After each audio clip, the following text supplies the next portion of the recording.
నమస్తే రమగారు. నమస్తే జయ. రమగారు, మనము ఎద్దనపూడి సులోచనారాణి గారి నావెల్స్ చెప్తూ ఉన్నాం. ఈరోజు కూడా దానికే మీరు రెడీగా ఉన్నట్లు అనిపిస్తుంది నాకు.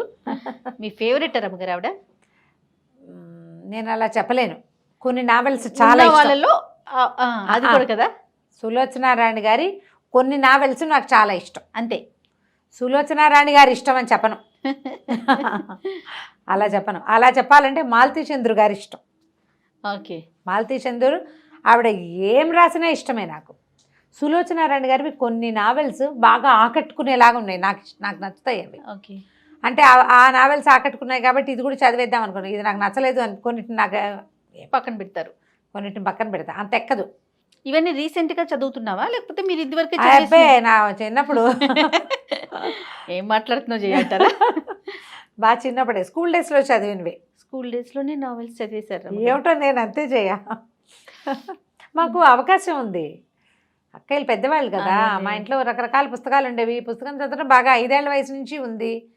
అన్ని కథలు చదివేటాం. సీరియల్స్ కాశ్మీరా, అప్పుడు మేము అప్పుడు కాశ్మీరా కంటే ఇంకోటి ముందు ఏదో ఉండే అష్టావక్ర, అవన్నీ కూడా మేము సీరియల్సే చదివేవాళ్ళం. తులసి దళం నేను స్కూల్లో ఉన్నప్పుడే, హై స్కూల్లో ఉన్నప్పుడే తులసి దళం వచ్చాయి. వెన్నెల్లో ఆడపిల్ల, నిశ్శబ్దం నీకు నాకు మధ్య, అవన్నీ ఎండమూరి వీరేంద్రనాథ్ గారి స్కూలింగ్లోనే. బాగుంది. మరి చదివేవాళ్ళము. మరి అంతకంటే ఇంకొంచెం ఒక అడుగు ముందు వారే సులోచనారాయణ గారు. కొన్ని కథలు చాలా బాగుంటాయి. నాకు ఆవిడ అంటే మానవ సంబంధాలని ఆవిడ ఆవిష్కరించే తీరు నాకు చాలా ఇష్టం. అవి నచ్చుతాయి. ఒకటి. రెండోదేమో ఎక్కువగా సులోచనారాయణ గారి హీరోలందరూ స్ఫురద్రూపులుగా ఉంటారు. ఓహో, అందుకని బాగా ఇష్టమా? అందుకని చిన్నప్పుడు అందుకే ఇష్టంగా ఉండేది. ఇప్పుడు కూడా నాకు అదే అనిపిస్తుంది. ఈవిడ హ్యాండ్సమ్గా ఉండే అబ్బాయిని సెలెక్ట్ చేసుకుంటారు. ఆవిడ హీరోలో ఆవిడ ఇష్టం. అంతే. అమ్మాయిలు అందగత్యంగా ఉన్న వాళ్ళనే చెప్తుంటారు. హ్యాండ్సమ్గా ఉండే హీరోలు, పొడుగాటి వాడు, తెల్లటి బట్టలు, మంచి పొడుగాటి కారు, బుగ్గ మీద పొడుగాటి సొట్టలు అబ్బాయిలు. బుగ్గ మీద సొట్ట మగవాళ్ళకు ఉంటే బాగుంటుందని ఆవిడే నా చిన్నప్పుడు నాకు ఫస్ట్ తెలియజేశారు. కాబట్టి కొన్ని నచ్చుతాయి. అందులో ఈ శ్వేత గులాబీ చాలా ఇష్టం నాకు. శ్వేత గులాబీలు లేదు, శ్వేత గులాబీ. ఈ కథానాయకుడు వివేకానంద. ఇతను ఒక పల్లెటూరు వాడే, చిన్న ఊళ్ళోనే పుట్టాడు. అయితే రామకృష్ణ మఠం వాళ్ళ వల్ల వివేకానంద అని పేరు పెడతారు. వివేకానంద పెద్దగా ఉంది, పల్లెటూరు వాళ్ళంతా పలకలేరని వికీ అని పెడతారనమాట. తను చిన్న పల్లెటూరు నుంచి వస్తాడు చదువుకోవడానికి. వాళ్ళ నాన్నకి చదువుకోవటం ఇష్టం లేదు, మాన్పించేద్దాం అనుకున్నాడు. కానీ వివేకానంద ఈ రామకృష్ణ మఠం వారి సౌజన్యంతో అతను చదువుకుంటాడు, పెద్దవాడైపోతాడు. ఈ కథ స్టార్టింగ్ మనకి ఎట్లా కనపడుతుందంటే, వికీ ఒక 38-39 సంవత్సరాల వాడు. అతనికి ఒక 18 ఏళ్ల కూతురు ఉంది, భార్య లేదు. తొందరగా పెళ్ళైంది, వెంటనే కూతురు పుట్టింది. భార్య గతించింది. ఆ పాపని ప్రాణంగా చూసుకుంటాడు. చాలా పెద్ద బిజినెస్ని హ్యాండిల్ చేస్తాడు. ఇతను అనాథ పిల్లలకి ఏవైనా శరణాలయాలు కట్టడము, వాటికి ట్రస్ట్ చేసి వాటికి డబ్బు ఇవ్వటము, ఇతరులకు సహాయం చేయటము ఇతని వ్యాపకంగా కనపడుతుంది. అతనికంటే ఇష్టమైన వ్యాపారాలుండి వ్యాపకం ఇదన్నమాట. అయితే చాలా అందమైన వాడు. అతను 38 ఏళ్ల వాడు. ఆ పిల్ల తండ్రి కూతురు అన్నా చెల్లిలాగా ఉంటారు. ఎక్కువ అందమైన వాడు, అస్సలు వయసు కనపడదు. అది మొదటి పారాగ్రాఫ్ నుంచి చూపిస్తారు. 38 ఏళ్ల వాడిలా కనపడ్డు అతను. 30 వాడిలాగా కనిపిస్తాడు, 30 లోపు వాడిలాగా. పిల్ల అతనికి చెల్లెలా ఉంటుంది. పిల్ల బాగా గారాబంగా పెరిగి అది కొంచెం చబ్బీగా ఉంటుంది. కూతురు పేరు ప్రీతి. అయితే ఈ ప్రీతికి ఒక పెళ్లి సంబంధం ముందు నుంచి మాట్లాడి పెట్టుకుంటాడు ఇతను. దమయంతి ఇతనికి వ్యాపారంలో భాగస్వామి భార్య. ఆయన గతిస్తే ఆయనకి ఏదో ప్రాబ్లం వచ్చిపోతాడు, తాగుడు ఎక్కువ, రేసులాడేసి డబ్బులు పాడు చేస్తాడు. అతని వల్ల ఏమవుతుందంటే ఆయన భార్యతోటి కొంచెం ఫ్రెండ్షిప్ ఏర్పరచుకుంటాడు ఇతను. వీళ్ళకు ఒక పిల్లాడు ఉంటాడు, నళిని మోహన్ అబ్బాయి పేరు. ఆ పిల్లాడికి తన కూతురుని ఇవ్వాలని ఉంటుంది అతనికి. అందుకని అబ్బాయిని డాక్టర్ చదివిస్తాడు, MBBS చదువుతాడు అబ్బాయి. కానీ అతను ఏంటంటే ముందు నుంచి వాళ్ళ అమ్మ ఏం చేసేదంటే, ఆ అంకుల్ చెప్పినట్టే వినాలి, అంకుల్ ఏం చెప్తే అదే చేయాలి, ఆ పిల్లని నువ్వు పెళ్లి చేసుకోవాలి, ఆస్తంతగా నీకే రావాలి అని భావాలు ఉండి ఆవిడ అతను అన్నిటికీ బలవంత పెట్టేది. అబ్బాయి కొంచెం మితభాషి, ఇంట్రోవర్ట్.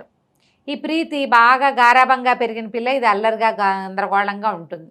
ఎంతసేపు ఏడిపించుకు తింటుంది అతన్ని. ప్రేమగా ఉండటం అంటే దానికి ఏడిపించడమే తన ప్రేమ అనమాట. అయితే ఈ కథలో మనకి మొదట ఎట్లా కనపడుతుందంటే, ఒక ఈ కూతురు ఫోన్ చేస్తుంది, నేను మీటింగ్లో ఉండగా. ఆయన ఫ్రెండ్, నా ఫ్రెండ్కి జ్వరం వచ్చింది, అస్సలు లేచేలాగా లేదు, హాస్పిటల్కి తీసుకెళ్తే రూమ్ ఏం కుదరలేదంటే ఇతను ఫోన్ చేసి నా కూతురు ఫ్రెండ్ అని చెప్తాడు. హాస్పిటలైజ్ అవుతుంది ఒక అమ్మాయి. ఏంటంటే ఆ పిల్లకి అందరితో ఫ్రెండ్షిప్పే. ఇవాళ వీళ్ళే నా ప్రాణం ఉంటుంది, రేపొద్దున బద్ధశత్రువులు అయిపోతారు. మాట తేడా వస్తే కోపం వచ్చేస్తుంది దానికి. కాకపోతే ఈ హాస్పిటలైజ్ అయింది, ఇతని ఇంటికి వెళ్ళి అది ఇది చూసేసరికల్లా కూతురు రాదు ఇంటికి. ఏమిటి అని వెళ్తే అక్కడ ఒక అమ్మాయి హాస్పిటలైజ్ అయ్యి ఉంటుంది. దీని వయసుది కాదు, ఆ పిల్లకు 26-27 ఏళ్ళు ఉంటాయి. కూతురు వయసు పిల్ల కాదు. వైజాగ్ వెళ్ళినప్పుడు ఆ అమ్మాయితో పరిచయం అయింది. వైజాగ్ ఈ అమ్మాయి ఏం చేసేదంటే కారులో అక్కడికి ఇక్కడికి డ్రైవర్ని తీసుకుని వెళ్ళటం, గుళ్ళు గోపురాలు వెళ్ళటం అలవాటు ఉంది. పెళ్ళిళ్ళకి వెళ్ళి అక్కడి నుంచి పెళ్ళికి వెళ్ళేది గుడికి. ఈ వైజాగ్లో సింహాద్రప్పన్న దేవాలయానికి వెళ్ళినప్పుడు పరిచయం. ఈ అమ్మాయి పేరు అనురాధ, అన్ను అని చెప్తుంది. అమ్మాయి కూడా బాగానే ఉంటుంది. టైఫాయిడ్ లాంటిది ఏదో, న్యూమోనియా లాంటిది ఏదో అనారోగ్యం, చాలా కష్టం. ఈ నళిని మోహన్ కూడా అక్కడే ఉంటాడు. ఆవిడ భలే ఆకట్టుకుంటుంది ఆ మంచం మీద ఉన్న అమ్మాయి. ఇతని వయసుదో, ఇతని కంటే కొంచెం పెద్దదో కూడా ఈ నళిని మోహన్ కంటే. తను ఎంబీబీఎస్ అయిపోయిన వాడు కదా. అయితే ఏమవుతుంది, సరే ఒక పూట గడుస్తుంది. ఆ రోజు రాత్రి ఇంటికి రాదు పిల్ల. ఇతనే హాస్పిటల్కి వెళ్తాడు. వెళ్ళాక చూస్తే సరే కూతుర్ని నువ్వు పడుకో, నేను చూసుకుంటానని చెప్పి తండ్రి కూతుర్ని పడుకోబెట్టి ఆ పిల్లని చూసుకోవడానికి దగ్గర ఉంచుంటాడు. నుంచుంటే ఆ అమ్మాయి కాసేపటికి అరిచి, మమ్మీ వెళ్ళొద్దు మమ్మీ, నేను నీతో వచ్చేస్తానని కలవరింతలు, జ్వరాల్లో ఒక రకమైన డెలీరియం వస్తుంది కదా. అయితే ఏమవుతుంది, ఆ అమ్మాయి ఏడుస్తూ ఉంటుంది. సరే కావలించుకుంటుంది. ఎవరో ఒకళ్ళు మనిషి పట్టుకుంటారు, పడిపోతుంటే పట్టుకుంటాడు. ఈ దగ్గర కూర్చునేసరికి ఆ మెడలో ఇంచి ఒక చిన్న డాలర్ ఉన్న గొలుసు బయటపడుతుంది. ఆ డాలర్ని పట్టుకునేసరికి అందులో ఒక ఫోటో ఉంటుంది. ఆ ఫోటో గుర్తుపడతాడు అతను. ఇతనికి తెలుసు, పారిజాతం ఆవిడ పేరు. పక్కపాపిడి చక్కగా రాస్తారు, పొట్టి చేతులు జాకెట్టు, పక్కపాపిడి, పెద్ద బొట్టు, చక్కగా అందంగా నవ్వుతున్న పారిజాతం. హడిలిపోతాడు, ఇదేంటి పారిజాతం ఫోటో ఇక్కడికి ఎట్లా వచ్చింది? తీరా చూస్తే ఈ పిల్లెవరో అతనికి తెలియదు. అతనికి తెలుసు పారిజాతానికి ఒక్క కూతురు ఉంది, శ్వేత, 8 ఏళ్ల పిల్ల. ఆ పిల్ల చనిపోయినప్పుడు దానికి 8 ఏళ్ళు. తెల్లగా ఇంత బూరి పుగ్గలతో పొట్టి క్రాఫ్ట్ తోటి పుష్టిగా ఉండే పిల్ల స్థానంలో ఈ 5, 7, 5, 8 ఉండి ఇంత పొడుగున సన్నగా పొడుగ్గా మంచి చక్కగా కనపడుతున్న అవయవ సౌష్ఠవంతో కనపడే ఈ అమ్మాయి ఆ పిల్లంటే నమ్మలేకపోతాడు. ఆ అమ్మాయి ఒంటి మీద ఒక చోట పుట్టుమచ్చ ఉంటుంది, అతనికి తెలుసు. చూసి ఈ పిల్లే ఆ పిల్ల అని నిర్ధారించుకుంటాడు. ఆ పారిజాతం ఎవరు అని చెప్పాలి. ఇతను ఇక్కడ చదువుకోవడానికి సిటీకి వచ్చాడు. వస్తే కాలేజీలో ఏదో స్పీచ్ ఇస్తాడు. అందరూ చాలా మెచ్చుకుంటారు. ఇతనికి చాలా చక్కగా మాట్లాడడం, స్ఫురద్రూపి మనిషి, బాగుండేవాడు. మామూలు బట్టల్లో ఉన్న పిల్లలు అందంగా కనిపిస్తారు, మగ పిల్లలు. దానితో మంచి వాయిస్, బాగా మాట్లాడితే అట్రాక్టివ్గా ఉంటారు. అతనికి ఒక ఉత్తరం ఇస్తారు ఎవరో, రేపు వచ్చి కలుసుకో వివేకానంద ఇక్కడికి రాని, పారిజాతం అని పేరుతోటి. ఎవరో తెలియదు. ఇతను అక్కడికి వెళ్ళేసరికల్లా మనం ముందు చెప్పిన పారిజాతం అక్కడ ఉంటుంది. గుర్తుపట్టాడు. ఇతను చిన్నప్పుడు స్కూల్లో ఉండగా వాళ్ళ మేనమావ గారింటికి వెళ్ళేవాడు. వాళ్ళ పక్కింటి అమ్మాయి ఈవిడ. అక్కడ పార్వతి పేరుతోటి ఉండేది. నువ్వా అని ఆశ్చర్యపోతాడు. ఆవిడకి పెళ్లి కుదిరిస్తే ఆ అమ్మాయి ఇంట్లో నుంచి పారిపోతుంది, ఎవరితోటో పారిపోతుంది. ఇప్పుడు వేరేగా సెటిల్ అయి ఉంది. పెద్ద ఇల్లు, గుర్ఖా, ఓ డ్రైవరు, కారు, వంట మనిషి, గ్రాండ్ లైఫ్ స్టైల్లో ఉంది. ఇంత పిల్ల, 6-7 సంవత్సరాల పిల్ల. ఆవిడ ఈవిని చక్కగా తమ్ముడిలాగా చూసుకుంటుంది, చాలా ప్రీతిగా చూస్తుంది. బట్టలు కుట్టిస్తుంది, శుభ్రంగా భోజనం పెడుతుంది. హాయిగా ఆ పిల్లతో ఆడుకుంటూ అక్కడే ఉంటాడు. ఒక రూమ్ ఉంది, రూమ్కి వెళ్తూ ఉంటాడు, కానీ ఎప్పుడు వచ్చి ఇక్కడ ఉంటూ ఉంటాడనమాట. చాలా బాగా మంచి క్లోజ్ అవుతారు. 1 సంవత్సరం దాదాపుగా వాళ్ళ ఇంటికి తిరుగుతాడు. ఒకరోజు ఆ ఇంటికి వచ్చిన ఒక ఆయన దృష్టిలో పడతాడు. ఆయన ఎవరంటే ఈ అమ్మాయి ఎవరితో ఉంటుందో ఆయన. ఈ కుర్రాడు ఎవరికో గాలం వేసిందన్న ఫీలింగ్ వచ్చింది అతనికి. నిజానికి ఇక్కడున్న సంబంధం అది కాదు. ఈవిడికి ఏంటంటే ఒక హార్ట్ ప్రాబ్లం ఏదో ఉంది. మొదట ఎవరితో వచ్చిందో ఆయనతోటి లేదు. తర్వాత ఇవి కొంచెం వ్యాపారం వచ్చిన ఆయన, తర్వాత ఆయన ఈవిడికి వ్యాపారం చేయటం అది నేర్పించాడు. బిజినెస్లో బాగా సంపాదించుకుంది, పిల్ల పేరుతోటి అన్నీ ఏర్పరిచి పెట్టుకుంది, బంగారం వెండి అన్నీ కొనుక్కుంది. కానీ హార్ట్ ప్రాబ్లం ఉంది. ఈయన ఒక లాల్చి వేసుకున్న మార్వాడి ఆయన అప్పుడప్పుడు వచ్చిపోయేవాడు. ఆయన మెయింటెనెన్స్లో ఉంది ఈవిడ. అయితే ఈ పిల్లాడితోటి బాగా ఉంటుందని అతనికి గొడవ చేస్తాడు. చాలా గొడవ అయిన తర్వాత వీటి కుర్రాడి కోపం వచ్చేస్తుంది. చీచి వీళ్ళ ఇంటికి వెళ్ళకూడదని మానేస్తాడు. 1 వారం 2 వారాలు వెళ్ళకుండా అయిపోతాడు, కొన్ని వారాల పాటు. ఆ పిల్ల మీద బెంగ ఉంటుంది, అక్క మీద ప్రీతి. ఇతనికి చిన్నవాడు, అప్పటికి ఒక 17-18 సంవత్సరాలు ఉంటాయి. Degree 2nd year 3rd year అట్లా ఉంటాడనమాట. అయితే ఏమవుతుందంటే ఒకనాడు ఉత్తరం రాసి కబురు చేస్తే వెళ్తాడు. అక్కడికి వెళ్ళేసరికి ఆవిడ చాలా నీరసంగా కనపడుతుంది. మెల్లిగా తన జీవిత చరిత్ర ఇట్లా ఇట్లా జరిగింది, నా జీవితం ఇట్లా అయిపోయింది, కానీ నేను అంత చెడిపోలేదు, వ్యాపారంలోనే నేను సంపాదించుకున్నానని నీకు ఒక విషయం అప్పచెప్తానని ఏం చేస్తుంటే, నేను పిల్లకి బంగారం కొన్నాను, ఇంత దంతపెట్టి ఒకటి చూపిస్తుంది, దాని నిండా వజ్రాలు కెంపులు అవి ఆభరణాలు చాలా కొంటుంది, 20 జతల గాజులు, కెంపులు ముత్యాలతోటి పచ్చలతోటి సెట్లు, అంతా శ్వేతవి.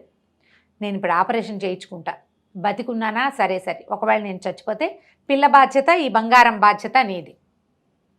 నేనే చిన్నపిల్లని కదా కంటాడు, కాదు నువ్వు మంచివాడివి, చిన్నవాడివి అయినా కూడా మంచివాడివి, నేను ఇవన్నీ ఎక్కడ పెట్టుకుంటానంటాడు, దానికి కూడా నేను ఏర్పాటు చేస్తానని మర్నాడు బ్యాంకుకి తీసుకెళ్ళి ఒక బ్యాంక్ అకౌంట్ ఓపెన్ చేసి ఈ పిల్లాడు చదువుకోవడానికి ఒక 20,000 రూపాయలు వేసేస్తుంది. ఇతని పేరు మీద లాకర్ తీసి ఆ లాకర్లో ఆ సామాన్లు అట్టి పెడుతుంది. నాకు ఏదైనా అయితే పిల్ల బాధ్యత నీదే నీదే నీదే అని చెప్తుంది.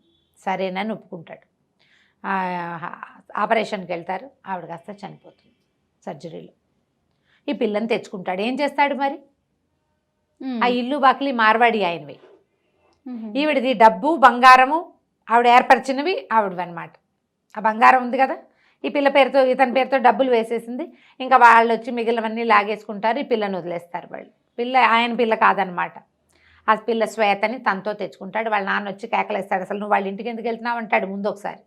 ఈ పిల్లని బయటకు వద్దంటాడు, అయినా సరే వీడు ఒప్పుకోడు, నాతోటే ఉంటుంది, నేను వదిలిపెట్టిన అంటాడు. ఆ రూమ్లో తనతో పాటు ఉంచుకుంటాడు. అది 8-9 ఏళ్ల పిల్లని. ఇతనికి వేణు అని చదువుకునేటప్పుడే ఫ్రెండ్, అతనికి కూడా తెలుసు ఈ పారిజాతం వాళ్ళ ఇంటికి అప్పుడప్పుడు వచ్చేవాడు, ఈ పిల్ల అతనికి తెలుసు, ఫ్రెండ్స్ కూడా తెలుసు ఇక్కడ ఏం జరిగింది, ఆవిడ ఎంత బాగా చూసింది అవన్నీ తెలుసు వాళ్ళకి. అయితే ఏమవుతుంది, వాళ్ళ నాన్న పెళ్లి సంబంధం కుదురుస్తాడు విక్కీకి. కుదిరిస్తే ఒప్పుకోడు, కానీ రామకృష్ణ మఠం వాళ్ళు ఒప్పిస్తారు. ఆయన పెళ్లి కూతురు తండ్రి డాక్టర్, వాళ్ళకు ఒక్కతే పిల్ల లక్ష్మి. సంబంధం కుదురుస్తారు. 18-19 ఏళ్ళకి ఆ కాలంలో పెళ్ళిళ్ళు చేసేవాళ్ళు. పెళ్ళి అయిపోతుంది. ఈ పిల్లని జాగ్రత్తగా చూడడం అత్తగారు లక్ష్మికి ఏం అభ్యంతరం, అమ్మాయి చిన్నపిల్లే, ఓ 16-17 ఏళ్ళది. ఈ తల్లికి నచ్చేది కాదు, ఆవిడ ఎంతసేపు దెప్పి పొడిచేది. దాంతో ఏం చేశాడు, ఈ పిల్ల ఇక్కడ హాయిగా ఉండట్లేదని మామగారితో ఆలోచించి హాస్టల్ ఉన్న కాన్వెంట్లో చేరుస్తారు. ఇంతలో ఈ అమ్మాయి ప్రెగ్నెంట్ అవుతుంది. లక్ష్మి వారం వారం వెళ్ళి శ్వేతను చూసొస్తాడు. ఈవిడ వెళ్ళంగానే వికీ అని పరిగెత్తుకుంటూ వచ్చి కావలించుకుంటుంది. చిన్నపిల్ల కదా, 8 ఏళ్ల పిల్ల, ఇతను ఒక 18-19 ఏళ్లవాడు. ఆ సరే ఇద్దరు బాగానే కలిసి ఉంటారు. పొద్దు 4-6 నెలలు గడిచాక, అమ్మాయికి 6-7 నెలలు వచ్చాక ఈ స్కూల్లో ఏదో అమరావతి అక్కడికి ఇక్కడికి ఎక్స్కర్షన్కి తీసుకెళ్తున్నామంటారు. తీసుకెళ్తున్నామంటే సరే ఒప్పుకుంటాడు, అన్నీ మాట్లాడతాడు, డబ్బులు కడతాడు. సరే ఈ పిల్ల వెళ్తుంది. ఒక 5-6 రోజులు వారం తిరిగేసరికల్లా పేపర్లో వార్త వస్తుంది, ఆ ఎక్స్కర్షన్కి వెళ్ళిన బోటు పగిలిపోయిందని, పిల్లలు చాలామంది పోయారు. పరిగెడతాడు, ఆ శవాల్లో ఎక్కడా ఆ పిల్ల దొరకదు అతనికి. మునిగిపోయిన కొన్ని బాడీలు, చిన్నపిల్లలు 8 ఏళ్ల పిల్లలు ఏం దొరుకుతారు, కొన్ని బాడీస్ దొరకవు. పిల్ల చచ్చిపోయింది అనుకుంటాడు. పిచ్చిగా బెంగ పెట్టుకుని ఏడ్చి శోకాలు పెట్టేస్తాడు. అమ్మాయికి భయంగా ఉంటుంది, దాన్ని అక్కడెక్కడో పెట్టాము, దాన్ని ఉసురు పోసుకుని పుట్టే పిల్లలు సరిగ్గా పుట్టరేమోను అని భయంగా ఉంటుంది. సరే మొత్తానికి కానీ కొద్ది రోజులకి డెలివరీ అయ్యి అమ్మాయికి ఒక ఆడపిల్ల పుడుతుంది. ఆ పిల్లని మర్చిపోలేకపోతాడు ఆ శ్వేతని. ఎప్పుడూ తన గుండెల మీద ఉన్నట్టే ఉంటుంది. ఒక 2 ఏళ్ళు ముందు స్నేహం ఉంది, తర్వాత ఒక సంవత్సరం తను పెంచాడు ఆ పిల్లని, తనతోటే పాటే ఉంది కదా. అక్కడి నుంచి ఏమవుతుంది, కూతురు పుట్టేసరికల్లా ఏదో ఒక మిల్స్ లాంటివేవో అమ్మకాలకు వస్తాయి. మామగారు వద్దంటాడు, కానీ సరే మిల్లుని తీసుకుంటాడు. ఆ మిల్లు తీసుకున్నాక ఈ పిల్ల పుట్టడం, ఈ మిల్లు పెట్టడం, ఈ రెండింటితోటి ఆ శ్వేతని కొంచెం పక్కకు పెట్టుకుంటాడు మనసులో. మెల్లిగా సెటిల్ అవుతాడు. కొంత 2-3 సంవత్సరాలు అయ్యేసరికి ఈ లక్ష్మికి ఏదో జబ్బు చేసిపోతుంది. అయ్యో, మిల్లు పిల్ల మిగులుతారు ఇతనికి. ఆ పిల్లని పెంచుకుంటాడు. అప్పుడు డబ్బు అవసరమైతే పారిజాతం ఇచ్చిన నగలన్నీ తాకట్టు పెట్టి డబ్బులు తీసుకుంటాడు. ఇంకేముంది, శ్వేత ఎలాగూ లేదు అదే, కానీ అమ్మమంటారు మార్వాడి కూడా, అమ్మేయండి చాలా ఖరీదైన నగలు, బోల్ డబ్బు వస్తుందంటే, బోల్ డబ్బు నాకొద్దు, నేను ఇదే చేస్తా, తాకట్టు పెడతా, డబ్బులు మళ్ళీ కట్టి మళ్ళీ తీసుకుంటాను, నేను ఏమీ చేయలేని స్థితి వచ్చాక అప్పుడు ఏదైనా ధర్మకార్యాలకు వినియోగిస్తా పారిజాతం పేరు మీద అని చెప్తాడు. ఓకే, ఆ నగలు అతని దగ్గరే ఉంటాయి లాకర్లో. ఈ పిల్లకి కాస్త పెద్దది అవుతుంది, భార్య లేదు కదా, ఆ పిల్లని అట్లాగే చూసుకుంటాడు. ఇక ఈ మిల్స్ గిల్స్ పెరుగుతాయి, వ్యాపారం పెరుగుతుంది. పిల్ల కూడా 18 ఏళ్ళదైంది. 18 ఏళ్ల తర్వాత ఆ పిల్ల, 8 ఏళ్ల పిల్ల పోయిందనుకున్న పిల్ల అతనికి మంచం మీద కనపడుతుంది. ఇదంతా గుర్తొస్తుంది. ఆ పారిజాతం ఆవిడ మర్చిపోలేడు అతను. సరే ఈ అమ్మాయిని ఎలాగైనా తన దగ్గరే ఉంచుకోవాలని ఉంటుంది. కానీ చిత్రంగా చిన్నపిల్ల తప్పిపోయింది, పిల్లగా లేదు, ఇప్పుడు పెద్దగా ఉంది. అతని మనసు తగిలిపోతుంది ఆ అమ్మాయి మీద. ఆ పిల్లని తనతో ఉంచుకోవాలి, కూతురుగా ఉంచుకుందామన్న ఊహ రాదు. అప్పుడు ఆ రోజుల్లో అయితే 10-12 ఏళ్ళు భార్యాభర్తల పెళ్ళిళ్ళకి అసలు వారే కాదు. ఇప్పుడు మనం చాలా ఆలోచిస్తున్నాం, కానీ ఆ కథ నాటికి చూడు, పైగా అతన్ని యంగ్గా చూపిస్తారు కథలో. సరే కొద్ది రోజులు అయ్యాక అమ్మాయి ఆరోగ్యం కోలుకున్నాక ఇంటికి తీసుకొస్తారు. ఆ అమ్మాయి కూడా ఇతనికి అట్రాక్ట్ అవుతుంది. మెల్లిగా ఆ అమ్మాయి జీవిత గాథ, ఎక్కడిది ఏమిటి, ఎవరి దగ్గర ఉంటుంది, అవన్నీ తెలుసుకోవడానికి ట్రై చేస్తే, నాకు తెలీదు, నేను ఎవరికో దొరికాను, వాళ్ళు ఎవరో నన్ను పెంచారు. ఆ తర్వాత వరమ్మ గారిని ఒక వంట చేసే ఆవిడ నన్ను తీసుకుంది. వీపు మీద ఒక గాయం ఉంటుంది ఆ అమ్మాయికి. ముందు ఆ నదిలో పడిపోయిన పిల్ల ఒక ఆయనకి దొరికింది. ఆయనకి చచ్చిపోయిన పిల్లల్లో ఓ పిల్ల పేరు అనురాధ. ఈ పిల్లకి స్పృహ లేని ఈ పిల్లకి అనురాధ అని పేరు పెడతాడు. ఆ గొలుసు మాత్రం ఆ అమ్మాయి మెడలో ఉంటుంది, ఆ లాకెట్. అది తప్ప ఇంక ఏ ఆనవాళ్ళు లేవు. ఆ పిల్లని పెంచుకుంటాడు. ఆయనకు ఒక రెండో భార్య ఉంటుంది. ఆవిడకి తెలుస్తుంది ఈ పిల్లని కొంచెం పెద్దదాన్ని చేసి తర్వాత దాన్ని తానే చేసుకోదలుచుకున్నాడని. పెంచుకున్న అతనికి పెంచుకోవడం ఎందుకు, దొరికింది 8 ఏళ్ల పిల్ల. 8 ఏళ్ళు ఉఠావుగా బాగానే ఉంది, పుష్టిగా.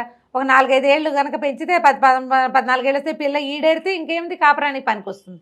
అలాంటి ఊహ చేస్తాడు. దాంతో ఆ పిల్ల అక్కడి నుంచి తప్పించుకోవడానికి దానికి తిండి తిప్పలు కూడా లేని ఎంత దుస్థితిలోనే ఉంటుంది. ఇంత కోటీశ్వరులు అయ్యింది, తల్లికి డబ్బుండి, మాయనమ్మ చూడగలిగే మామయ్య ఉండి కూడా అమ్మాయికి అలాంటి దుస్థితిలోకి వెళ్ళిపోతుంది అనమాట. ఓ వంట చేసి ఆవిడకి సహాయంగా పంపిస్తే ఇక ఆవిడ తనతో పాటు కూడా తిప్పుకుని ఈ పిల్లని తన పిల్లలతో పిల్లగా పెంచుతుంది. 10-12 ఏళ్ళు వచ్చేసరికల్లా వరమ్మ గారి ఇంట్లో చేరుతుంది. ఆవిడకు 2-3 ఆడపిల్లలు ఉన్నారు.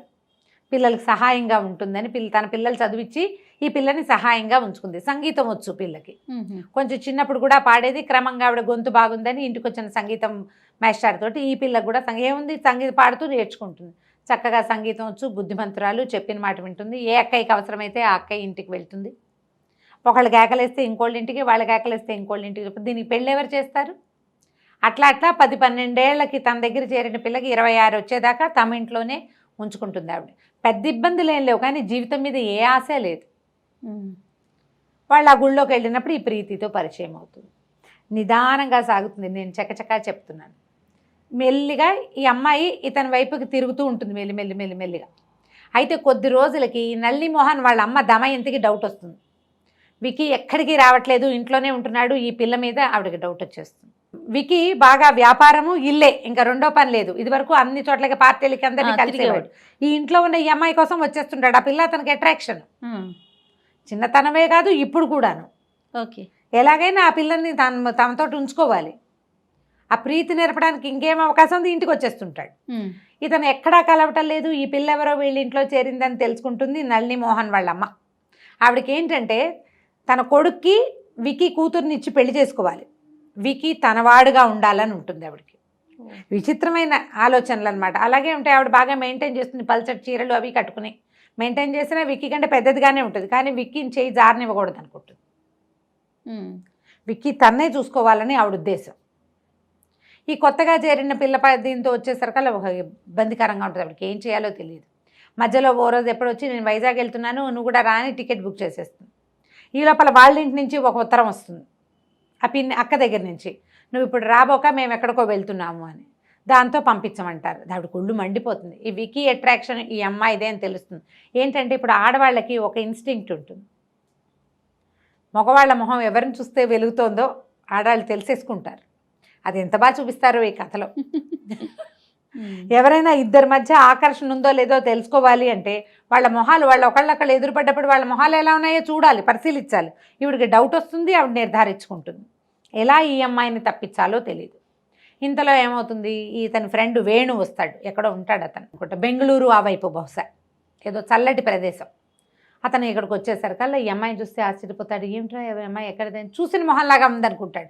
ఎందుకంటే పారిజాతాన్ని చాలాసార్లు చూశాడు కదా. ఈ అమ్మాయి కదిలినప్పుడు వాళ్ళ అమ్మ మొహం కనపడుతూ ఉంటుంది. పొడుగాటిది పిల్ల, బాగా పారిజాత కంటే పొడుగు, కానీ వాళ్ళ అమ్మ లుక్స్ కనిపిస్తాయి. చిన్నతనంలో చూసిన వాళ్ళని గుర్తుపడతాం కదా, చూసిన మొహంలా ఉందని. అయితే వివేక ఏం చేస్తాడంటే వికీ మొత్తం దాచకుండా చెప్తాడు వేణు, ఎందుకు ఇంత ఆలోచిస్తున్నావు, ఆలోచించొద్దు, పెళ్లి చేసేసుకో ఈ పిల్లని అని చెప్తాడు. కానీ చేయలేకపోతాడు. అబ్బాయి తన గతం పట్ల ఎలా ఫీల్ అవుతోందో అవి అతనికి బాగా తెలియదు అనమాట. సరే అక్కడి నుంచి వీళ్ళు నలుగురు కలిసి కూతురు అన్ను ప్రీతి వీళ్ళిద్దరూ వేణు అండ్ విక్కీ నలుగురు కలిసి బెంగళూరు వెళ్తారు. చక్కగా 1-10 రోజులు హాయిగా తిరుగుతారు. సడన్గా ఒక టెలిగ్రామ్ వస్తుంది, ఇక్కడ ఏదో కంపెనీ పోతుందని. తీసుకొచ్చేస్తాడు మళ్ళీ వెనక్కి. మధ్యలో 1-2 సార్లు వీళ్ళు క్లోజ్ అయ్యే సందర్భం వస్తుంది. ఈయన పట్ల ఒక అట్రాక్షన్ ఉంది కదా అమ్మాయికి, దాంతో ఏదో కొంచెం సన్నికర్ష ఏర్పడుతుంది. ఆయనతో ఉంటే తనకు బాగుందని తెలుస్తూ ఉంటుంది అమ్మాయికి. ఎవరైనా ముట్టుకుంటే నచ్చదు అలాంటి గుణం ఉన్న అమ్మాయి ఇది ముట్టుకుంటే బాగుందనిపిస్తుంది. ఎంత స్మూత్గా రాస్తారంటే ఒక కనపడని ఒక రొమాన్స్ వర్డ్స్లో లేదు. అది ఎంత బాగుంటుందో, భలే స్వీట్గా రాస్తారు. సరే మళ్ళీ వెనక్కి వస్తారు. వెనక్కి వచ్చిన తర్వాత ఎలాగైనా ఈ అమ్మాయిని సెపరేట్ చేయాలి. ఇంతలో ఏమవుతుంది, ఆ నళిని మోహన్ నేను మీతో మాట్లాడాలి, మీరంటే నాకు ఇష్టం అని చెప్తాడు ఈ అమ్మాయికి. ఏం చేయాలో తెలీదు. ఈ పిల్లవాడిని పెళ్లి చేసుకోవాలనుకుంటుంటే వాడికి పోయి ఇదంటే ఇష్టం అని పెడతాడు. ఈ అమ్మాయి సింపుల్గా ఉండటము ఇవన్నీ అతనికి నచ్చుతాయి. అక్కడి నుంచి ఇతను ఏం చేస్తాడు, విక్కీ నువ్వు ఏం సంగీత పాఠశాలలో చేర్చాలనుకుంటా, చాలా బాగా పాడుతుందని. కానీ ఈ అమ్మాయికి ఏం డిగ్రీ లేదు, ఉద్యోగం రాదు. అందుకని తను పెడుతున్నటువంటి ఈ అనాథ బాల శరణాలయం అవి చూపించి దాన్ని కేర్ టేకింగ్ చేయమంటారు. అయితే అమ్మాయి అంటే ఇక్కడ ఒక కళ్యాణ మండపం కట్టచ్చు కదా అని ప్రపోజ్ చేస్తుంది. ద ప్లేస్ ఖాళీగా ఉంది, తనకు బాగుంది ఐడియా, అదేదో కట్టడం మొదలు పెడతాడు. ఇంతలో ఈవిడ వచ్చేసి దమయంతి వచ్చి అనురాధని గట్టిగా కేకలేసేస్తుంది, నువ్వు ఇట్లా చేస్తావు అట్లా చేస్తున్నావని. ఆ నళిని ఏమో చెప్తాడు వాళ్ళ అమ్మకి, నేను అనుని పెళ్లి చేసుకుంటాను అని. దాంతో ఆవిడ చెడామడా తిట్టేసరికల్లా పారిపోతుంది, వెళ్ళిపోతుంది, నేను వెళ్ళిపోతున్నానని చెప్పి వెళ్ళిపోతుంది. అక్క వాళ్ళ ఇంటికి వెళ్తుంది. 2-3 కొద్ది రోజులు చూసాక ఈ విక్కీ ఇంకా ఉండలేకపోతాడనమాట. ఆ అమ్మాయి కోసం ఆ ఊరు వెళ్ళి వాళ్ళ అక్క వాళ్ళకి నాకు ఉద్యోగం ఇస్తావు, 800 జీతం ఇస్తానని వాళ్ళని ఒప్పించి 800 వస్తుందంటే వాళ్ళకి హెల్ప్ఫుల్గా ఉంటుంది కదా. చచ్చి చెడి చేసినా 300 కూడా రాని రోజులు. నువ్వు 400 ఇచ్చుకుని మాకు 400 పంపించచ్చు, నాకు సహాయంగా ఉంటావు, 10 ఏళ్ళ నుంచి నిన్ను ఉంచుకున్నాను కదమ్మా అని అక్క బాబా ఇద్దరు బతులాడతారు. ఈ రూముకి తీసుకెళ్తాడు తనతో పాటు హోటల్కి. తీసుకెళ్ళి ఈ జరిగిన కథ అంతా చెప్పేస్తాడు. తనకి తెలుసు కొన్ని లీలగా ఏంటి, ఒక ఉయ్యాల ఏదో ఒక ఇంట్లో తిరిగేదాన్ని, మా మమ్మీ నాకు తెలుసు, ఎవరో అంకులను ఉండేవారు నాకు గుర్తులేదు, కొన్ని అప్పుడప్పుడు కల్లో ఉన్నట్టు ఉంటాయంటే ఆ మొత్తం ఫోటోలు చూపిస్తాడనమాట. వాళ్ళ ఇంట్లో ఒక కృష్ణుడి బొమ్మ, ఒక ఫౌంటైన్ అవి ఉంటాయి. మొత్తానికి ఆ అమ్మాయి కాస్త ఇతనికి ఒప్పుకుంటుంది తనతో ఉండిపోవటానికి. వాళ్ళకి చెప్పేస్తారు, వాళ్ళ అక్క బావ కూడా చెప్పేస్తాడు, పిల్ల మా అక్కయ్య కూతురే ఇట్లా ఇట్లా అయిపోయింది, ఇంతకాలానికి దొరికింది, ఈ ఒంటి మీద ఒక పుట్టుమచ్చ ఉంది, ఆ గొలుసు అదే అండ్ నేను గుర్తుపడతాను. ఫోటో చూపిస్తే ఆవిడ ఈ మొహం ఈ అమ్మాయి మొహం ఒకేలా, తన ఫోటోలన్నీ ఇతని దగ్గర ఎందుకు ఉంటాయి. వాళ్ళు కూడా సంతోషించి ఒప్పుకుంటారు. ఇంటికి తీసుకొస్తాడు, కూతురికి చెప్తాడు. చెప్తే ఒప్పుకుంటుంది. అది ఒప్పుకుని ఏం చేస్తుంది, అన్న దమయంతికి చెప్తుంది తీసుకెళ్ళి. చెప్పేసరికి పక్కపక్కనవి దొంగ కథ చెప్తున్నారు, మీ నాన్న దాన్ని పెళ్లి చేసుకోవడానికి మీ నాన్నని వల్ల వేసుకుంది, మీ నాన్నని కాకుండా చేసింది అన్ను, పెళ్లి చేసుకుందామని అడుగుతాడు అనురాధని. అడిగితే అమ్మాయి ఏమంటుందంటే, ప్రీతి పెళ్ళి అనుకున్నావు, ఆ పిల్ల పెళ్ళి అయిపోనివ్వు ముందు, దాని పెళ్లి మీద మన పెళ్ళి ఎఫెక్ట్ పడుతుందేమో, అది వెళ్ళాక అప్పుడు మనం ఆలోచిద్దామని చెప్తుంది. కానీ తనతో తీసుకొస్తాడు కదా. ఈ అమ్మాయి ఏం చేస్తుంది, ఈ దమయంతి మాటలకు పడిపోతుంది. ప్రీతి గమనిస్తుంటుంది, తల్లి తండ్రితోటి అమ్మాయి క్లోజ్గా ప్రవర్తిస్తోందని దీని కోపం. నా ఫ్రెండు, మా నాన్న నీకు కూడా నాన్నే కావాలి, నువ్వు నా ఫ్రెండు కదా అంటుంది. అని చెప్పి చెడా మడా పొట్లాడి, నీకు సిగ్గులేదు, నీకు అది లేదు ఇది లేదు, పో మా ఇంట్లో నుంచి, మా నాన్న నాకు కాకుండా చేస్తున్నావు అని చర్చి కేకలు పెడుతుంది. ఆయనకు అసలు లెంపకాయ కొడతాడు, పిచ్చిబాగుడు బాగుతావా నువ్వు అని. కొట్టేసరికి అసలు జీవితంలో నేను దెబ్బతినలేదు, ఫస్ట్ టైం నీ వల్ల, నువ్వు రాక్షసివి, నువ్వు వచ్చాకే మా నాన్న నాకు కాకుండా పోయాడు అని చెప్పి ఏడుస్తూ దమయంతి దగ్గరికి వెళ్ళిపోతుంది. ఇక్కడ ఏం చేయాలి వీళ్ళు, నాకేం వద్దు, ప్రీతిని తెచ్చివు చాలు అని విక్కీ, నాకు ఇంకేం వద్దు, నాకు ప్రీతే కావాలంటూ. అంత ప్రేమగా ఉంటుంది ఆ ప్రీతి. దీంతో ఏం తీసుకొస్తాడు, అమ్మాయిని ఎంత బతిమలాడినా నేను రానంటుంది. నువ్వు నన్ను మోసం చేసావు, నువ్వు దాని వల్ల పడిపోయావు, నేనే ఆ పిల్లని ప్రేమిస్తున్నానని చెప్పలేకపోతాడు. కూతురికి ఎట్లా చెప్పాలో అతనికి అర్థం కాదు. సరే నానా గందరగోళం అవుతుంది. అక్కడి నుంచి ఏం చేస్తుంది, దాని 18వ పుట్టినరోజు వస్తుంది. 18 ఏళ్ళు నిండితే మేజర్ అయిపోతుంది కదా. వెంటనే నా ఆస్తి నాకు స్వాధీనం చేయమని కాగితం రాసి ఇది చేస్తుంది, కేసు వేయిస్తుంది దమయంతి. పెళ్లి సంబంధం పెళ్లి చేసేస్తానని అడుగుతాడు దమయంతిని. మొత్తం ఆస్తి అంతా మీరు ప్రీతి పేరు మీద రాస్తేనే చేసుకుంటామంటుంది. ఆవిడ ఊరుకోదు, ఆ విక్కీ తన చేతిలోంచి జారిపోయాడని. దాంతో ఇంతలో నళిని మోహన్ తిరిగి వస్తాడు ఎక్కడి నుంచో వెళ్ళి. ఇక్కడ ఏం జరుగుతుంది ఏంటని చూసుకునేసరికల్లా బాగా చెడామడా తిడతాడు. నీకేమైనా పిచ్చెక్కిందా, నేను అన్నం చేసుకుందాం అనుకున్నాను, ఎన్ని ఉత్తరాలు రాసిందో, ఇట్లా చెయ్యొద్దు, నువ్వు నాకు అన్నయ్యగా భావిస్తున్నాను అని చాలా క్లియర్గా రాసింది. ప్రీతికి నేనంటే ఎంత ఇష్టమో రాసిందమ్మా, నన్నేం చేయలేదు తను, అయినా అంకుల అమ్మాయిని ఇష్టపడితే నీకేం బాధ, మధ్యలో 10 ఏళ్ళైంది వీళ్ళమ్మ చచ్చిపోయి, అతను ఎవరితోటి పెళ్లి చేసుకోవాలా, ఎవరితోటి ఇన్వాల్వ్, ఎవరన్నా ఒక అమ్మాయిని చేసుకోదలిస్తే మీకేం అభ్యంతరం, ఎందుకు చేస్తున్నారంటాడు. ఇంతలో వేణు వస్తాడు. వచ్చేసరికి ఈ గొడవలంతా జరుగుతున్నాయని తెలిసి అతను అడుగుతాడు, మరి ఇన్నేళ్ళు నింది ఈ దమయంతి కూడా మీ నాన్న వెంటపడింది, అయినా మీ నాన్న ఏమి చేయలే, మీరు ఇది చెప్పింది ఇది కథ కాదు, ఇది అక్షరాల నిజం. నేను కూడా పారిజాతం వాళ్ళ ఇంటికి వెళ్ళేవాడిని, శ్వేత వీడితో పాటే రూమ్లో ఉంది, మీ అమ్మ నాన్నల పెళ్ళయ్యాకే అది యాక్సిడెంట్లో చచ్చిపోయింది, దానికోసం ఏడ్చేవాడు, ఆ పిల్ల దొరికింది, అది వాడికి ప్రేమ కలిగింది అమ్మాయి మీద, ఏం తప్పు అది, నీకు 18 ఏళ్ళు నువ్వు పెళ్లి చేసుకుని మొగుడుతో వెళ్ళిపోవాలనుకుంటున్నావు, 38, 39 వచ్చిన మీ నాన్న మాత్రం ఒంటరిగా ఉండాలని ఎలా కోరుకుంటావు. సరే అయ్యో నేను చాలా తప్పు చేశానంటే ఇంతలో ఏమవుతుంది, ఈ నళిని మోహన్ పరిగెత్తుకుంటూ వస్తాడు, మీకు జరిగిన శాస్తి జరిగింది, అనురాధ స్లీపింగ్ పిల్స్ తీసుకుని చనిపోయేలాగా ఉంది అని హాస్పిటల్కి పరిగెడతారు. అమ్మాయి ఎవరి దగ్గరకో వెళ్తుంది.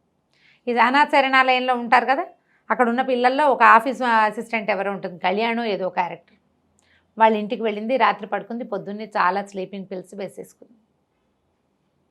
ఇక బతికుండి ప్రయోజనం లేదు, అదికి ఎలాగూ దక్కేది లేదు, ఈ పిల్ల తండ్రి విడిపోతున్నారు కదా తన వల్ల అని చాలా కష్టపడి బతికిస్తారు. బతికిస్తాక తర్వాత ఈ ప్రీతి చాలా ప్రాధాయపడి ఒప్పించుతుంది అనమాట, పెళ్లి చేసేసుకోమన్న వాళ్ళ నాన్నని అమ్మ నాన్నతోటే నా పెళ్ళి అవుతుందని వాళ్ళిద్దరికీ పెళ్లి చేశాకే ప్రీతి పెళ్ళి అవుతుందన్నమాట. ఆ శ్వేత గులాబీ అని పిలిచేవాడు. వాళ్ళ ఇంట్లో ఎక్కడ ప్రతి చోట అసలు మనకు మొట్టమొదట చూపించడం కూడా ఒక ఆకుపచ్చటి రెమ్మలు, వాటి మధ్యలో తెల్లటి గులాబీ పువ్వు చెప్తారు. అతనికి వైట్ గులాబీలు అంటే అంత ఇష్టం. ఆ తెల్ల గులాబీ లాగా ఉండే అమ్మాయి మీదకి వస్తమే ఉండి ఉండి ఉండి ఉండి చివరికి ఆ పిల్ల దొరికాక పెళ్లి చేసుకుంటాడు. శ్వేత గులాబీ చాలా బాగుంది రమ్మగారు, భలే ఇంట్రెస్టింగ్గా ఉంటుంది చదివితే. అయితే యంగ్గా ఉండే వాళ్ళు మనకి ఇప్పటికీ కొంతమంది కనిపిస్తారు. కథ బాగుంటుంది, 18 ఏళ్ల పిల్లకి పెళ్ళేమిటి అనిపిస్తుంది, కానీ చేసేవాళ్ళు 70s ఏం పెద్ద ఆలోచించే వాళ్ళు ఏం కాదు. చాలా ఇంట్రెస్టింగ్గా ఉంటుంది కథ. తాపీగా చదివితే ఇంకా ఇంకా ఇంకా ఇంకా చాలా బాగుంటుంది. ట్రై చేసి చదవండి, స్క్రిప్ట్లో దొరుకుతుంది. సూపర్. నమస్తే రమ్మగారు. నమస్తే.